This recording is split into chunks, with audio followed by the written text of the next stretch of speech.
Eh, nakita natin sa Instagram yung Apple Business Philosophy. So, may business, ito yung matagal ko nang hinahanap, no? Yung business philosophy ng Apple. So, nakita ko rin. Ito yung simplest explanation ng kanilang business philosophy na Apple din ang acronym. So, one is approach, yung A. Approach customers with a personalized persona. So, personalized warm welcome. Okay, hindi persona. Approach customers with a personalized warm welcome.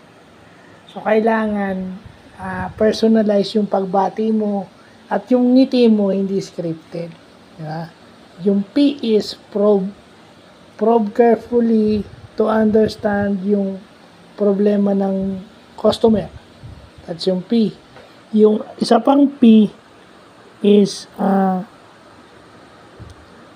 present a solution that the customers can take home today. So, ibig sabihin, kailangan masatisfy sila, uuwi silang satisfied o masaya. Yung E is listen to resolve any issues. Kung ano man yung problema nila, kailangan ma-resolve. And then yung E, end with a fun farewell. So, ibig ko sabihin,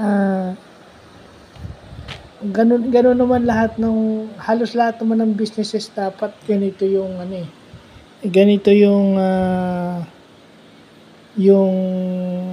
ganito yung tinatakbo. Dapat lang. At saka yung full form ng Instagram, yung Instagram pala is instant camera plus Telegram. So, yun.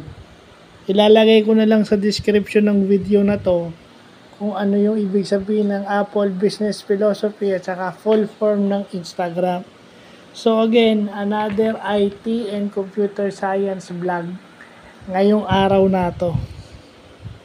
Which is maganda. Na-enhance yung ating computer knowledge, mas lumalalim. So, yun lang po.